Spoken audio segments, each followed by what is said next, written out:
Chapter 8, Religion and the Mind. Note, see Chapter 43, Mind and Spiritual Health.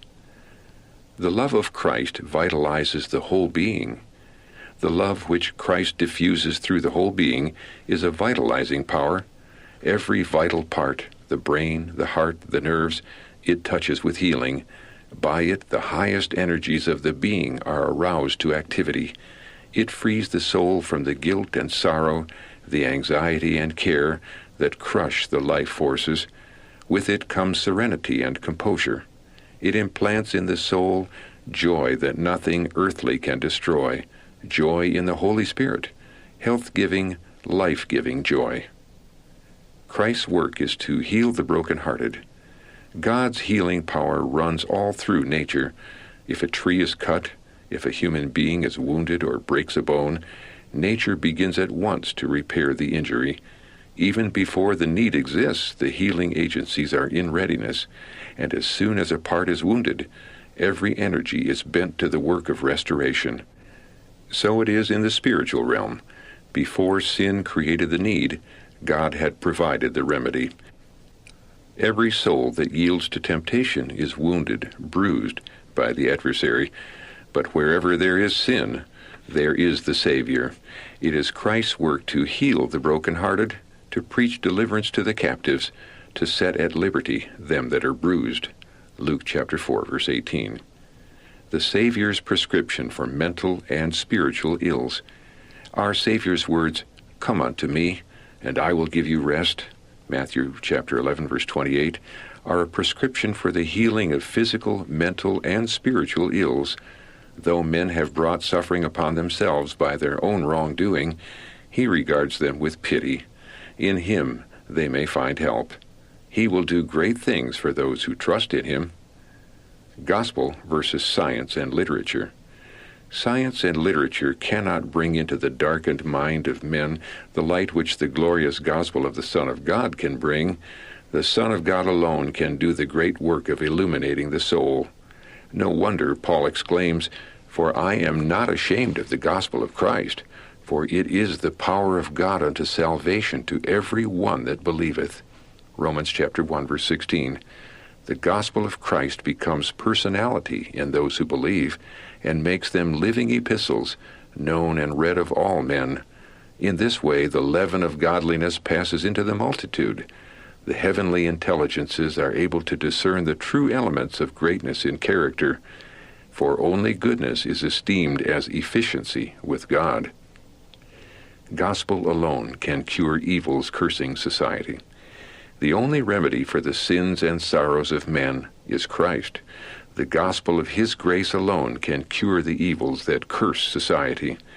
The injustice of the rich toward the poor, the hatred of the poor toward the rich, alike have their root in selfishness, and this can be eradicated only through submission to Christ. He alone, for the selfish heart of sin, gives the new heart of love. Let the servants of Christ preach the gospel with the Spirit sent down from heaven and work as he did for the benefit of men. Then such results will be manifest in the blessing and uplifting of mankind as are wholly impossible of accomplishment by human power. Only through harmonious development can perfection be attained. The improvement of the mind is a duty which we owe to ourselves, to society, and to God, but we should never devise means for the cultivation of the intellect at the expense of the moral and the spiritual. And it is only by the harmonious development of both the mental and the moral faculties that the highest perfection of either can be attained. The divine leaven changes the mind. In the parable, the woman placed the leaven in the meal. It was necessary to supply a want. Thus, the divine leaven does its work. The mind is changed, the faculties are set to work. Man is not supplied with new faculties, but the faculties he has are sanctified. The conscience hitherto dead is aroused, but man cannot make this change himself. It can be made only by the Holy Spirit. When our minds are controlled by the Spirit of God, we shall understand the lesson taught by the parable of the leaven. Those who open their hearts to receive the truth will realize that the Word of God is the great instrumentality in the transformation of character. Gospel truth provides steadfast purpose. Every one of us needs to have a deep insight into the teachings of the Word of God. Our minds must be prepared to stand every test and to resist every temptation, whether from without or from within. We must know why we believe as we do, why we are on the Lord's side. The truth must keep watch in our hearts, ready to sound an alarm and summon us to action against every foe.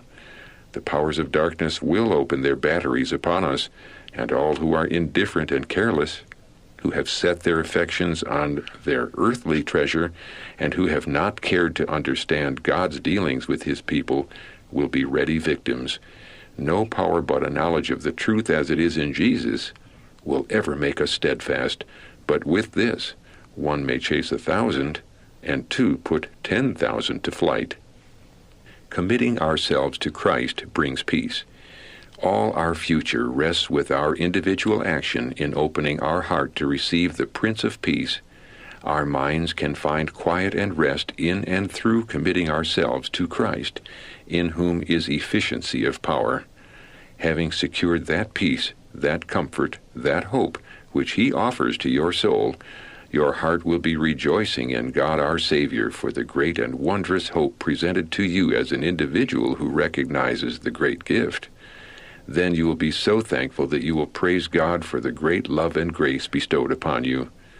Behold your helper, Jesus Christ. Welcome him and invite his gracious presence. Your mind may be renewed day by day, and it is your privilege to accept peace and rest, rise above worries, and praise God for your blessings. Do not erect barriers of objectionable things to keep Jesus away from your soul. Change your voice. Repine not.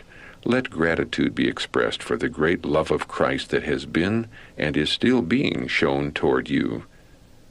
Dwelling upon Christ provides stimulus. If we would permit our minds to dwell more upon Christ and the heavenly world, we should find a powerful stimulus and support in fighting the battles of the Lord. Pride and love of the world will lose their power as we contemplate the glories of that better land so soon to be our home. Beside the loveliness of Christ, all earthly attractions will seem of little worth. Knowledge strengthens mind and soul. What we need is knowledge that will strengthen mind and soul, that will make us better men and women. Heart education is of far more importance than mere book learning.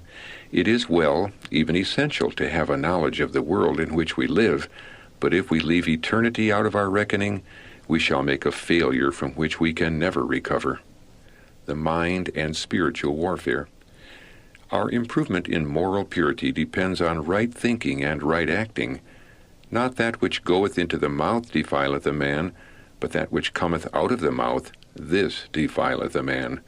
For out of the heart proceed evil thoughts, murders, adulteries, fornications, thefts, false witness, blasphemies. These are the things which defile a man. Matthew chapter 15, verses 11, 19, and 20. Evil thoughts destroy the soul. The converting power of God changes the heart, refining and purifying the thoughts. Unless a determined effort is made to keep the thoughts centered on Christ, grace cannot reveal itself in the life. The mind must engage in the spiritual warfare. Every thought must be brought into captivity to the obedience of Christ. All the habits must be brought under God's control. Preoccupation of mind a safeguard against evil. As a safeguard against evil, the preoccupation of the mind with good is worth more than unnumbered barriers of law and discipline. A perverted imagination produces darkness. If the eye of the mind beholds the excellence of the mystery of godliness, the advantage of spiritual riches over worldly riches, the whole body will be full of light. If the imagination is perverted by the fascination of earthly pomp and splendor, until gain seems godliness, the whole body will be full of darkness. When the powers of the mind are concentrated upon the treasures of earth, they are debased and belittled. Mind directed to Creator, not self-exaltation. Were this principle, that is, working for God's glory, given the attention which its importance demands, there would be a radical change in some of the current methods of education. Instead of appealing to pride and selfish ambition, kindling a spirit of emulation, teachers would endeavor to awaken the love for goodness and truth and beauty, to arouse the desire for excellence. Instead of being directed to mere earthly standards or being actuated by the desire for self-exaltation, which in itself dwarfs and belittles, the mind would be directed to the Creator, to know Him and to become like Him. Living water versus broken cisterns. Jesus knew the wants of the soul. Pomp, riches, and honor cannot satisfy the heart. If any man thirst, let him come unto me. The rich, the poor, the high, the low are alike welcome. He promises to relieve the burdened mind, to comfort the sorrowing, and to give hope to the despondent. Many of those who heard Jesus were mourners over disappointed hopes. Many were nourishing a secret grief. Many were seeking to satisfy their restless longing with the things of the world and the praise of men.